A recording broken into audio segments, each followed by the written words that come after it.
시청자 여러분 안녕하십니까. 김정은 정권이 갑자기 해가닥했는지 거의 70년간 부정하던 북한의 정치범 수용소, 공개 처형 이런 반일륜 범죄에 대해서 갑자기 인정하는 그런 이제 엉뚱한 짓을 하고 있어서 그 배경에 관심이 쏠리고 있습니다. 얼마 전에 유엔 제네바 사무소에서 열린 북한에 대한 보편적 인권 정례 검토 UPR이라고 합니다. 자, 이 절차에서 북한 측 대표단으로 나온 박광호 중앙재판소 소장이라는 자가 나와가지고 북한의 인권 상황에 대해서 설명을 했습니다. 그러니까 어떤 설명을 했냐면 살인자에 한해서 처형을 하고 있다는 것을 인정을 했습니다. 그럼 어떤 경우에 처형을 하냐? 자기 반성을 하지 않거나 또 이제 피해를 당한 가족이 살인자에 대해서 강하게 처벌을 요구할 경우에 이 사람을 공개 처형을 한다. 그런 입장을 발표를 했고요. 그리고 이제 반체제 인사들, 국왕무도한 전복 행위를 한 사람들, 자, 이런 정치범들에 대해서는 일반 수감자와 분리시켜서 그들을 관리하고 있다. 그러니까 이른바 관리소라고 하는데 우리는 이제 수용소라고 합니다. 관리소, 정치범 수용소의 존재를 간접적으로 이제 이들이 인정을 했습니다. 그러니까 일반 수용자하고 분리해서 반체제에 관련된 이 정치범들은 따로 이제 관리를 하고 있는 이 모습을 이제 인정을 한 겁니다. 이거는 우리가 그냥 지나가는 뉴스처럼 들리고 있지만 북한을 아는 전문가들 또 북한의 현재 실태를 아는 사람들은 굉장히 충격적이고 굉장히 이례적인 북한의 입장 변화로 볼 수가 있습니다. 자, 인권은 북한의 아킬레스건입니다. 그 어떤 인권 침해도 북한은 단 한 번도 인정하지 않았고 유엔에서 하는 모든 인권 공격은 전부 다 반공화국 모략으로 덮어씌워가지고 한 번도 인정한 적이 없습니다. 그런데 이번에 갑자기 왜 이렇게 꼬리를 확 내리면서 자기들이 아킬레스건인 북한의 인권 문제에 대해서 이걸 인정을 했을까요? 북한이 이런 배경에는 저는 두 가지 이유로 봅니다. 첫 번째는 뭐냐면 대북 확성기 또 라디오, USB 이를 통해서 지금 북한 내부에 엄청난 정보가 들어가고 있습니다. 그러니까 인권이라는 게 뭔지에 대해서 북한 인민들이 각성을 하기 시작했습니다. 예를 들면 한국 영화 7번 방의 비밀이라는 영화를 보게 되면 범죄자를 잡을 때 미란다의 원칙을 얘기합니다. 그게 뭐냐면 변호사를 대동할 권리, 또 침묵할 권리. 자, 이건 이제 아무리 범죄자라고 해도 범죄가 확정되기 전까지는 범죄자로 간주하지 않고 그 모든 권리를 인정하는 이제 그런 이제 원칙이 있지 않습니까? 자, 이걸 이제 북한 사람들이 영화를 보면서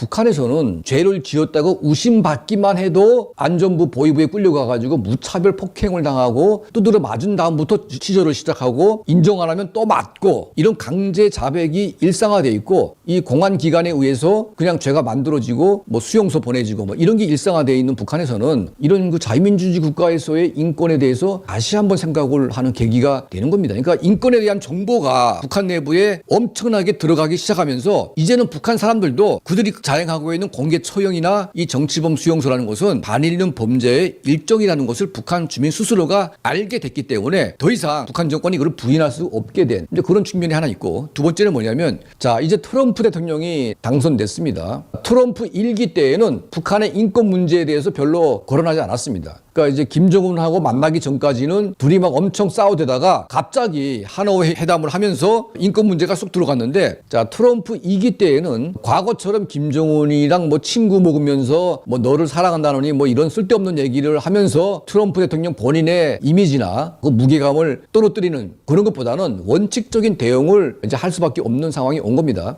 그래서 트럼프 2기는 조 바이든 정부, 민주당 정부와 비슷하게 북한의 인권 문제에 대해서 강도 높게 공격할 가능성이 높기 때문에 앞으로 트럼프와 협상하려면 핵 무기 뭐 해결 이 문제만 가지고는 더 이상 트럼프 정부와도 협상하기가 힘듭니다. 그래서 인권에 대해서 어느 정도 인정을 하면서 개선을 하려고 하는 그런 가짜 모습이라도 보여줘야만 미국 정부와 협상이 가능할 것 같다는 그 내부 판단이 있는 것으로 보이고 있습니다. 북한 정권이 아무리 철의 장막을 쌓고 외부의 목소리를 무시하면서 자기 멋대로 인민들을 죽이면서 학살하면서 고문하면서 현재까지 오고 있지만 결과적으로 북한 정권이 스스로의 잘못을 인정한다는 것은 엄청난 대내적인 압력을 받고 있기 때문에 더 이상 그것을 무시할 수 없는 단계에 진입했다는 것을 스스로 보여주고 있습니다. 이 수용소라는 것은 2차 세계대전 때 히틀러가 운영했던 뭐 아우슈비츠를 포함해서 이제 여러 수용소가 있었고 또 스탈린의 시베리아 수용소 그리고 모택동의 라오가이 수용소를 마지막으로 지구상에 수용소가 운영되는 국가는 북한밖에 없습니다. 그러니까 반일 있는 범죄에 체계화된 범죄가 21세기 문명사회에 운영되고 있는 국가는 북한밖에 없기 때문에 수용소의 존재를 스스로 인정했다는 것은 이제 북한 정권이 더 이상 감출 수도 없는 막바지 이 골목에 이르고 있다. 지금 우리가 핫한 뉴스가 뭡니까? 바로 풍계리 핵실험장을 포함한 이 화성 수용소가 지금 이제 세계의 이슈화가 되고 있습니다.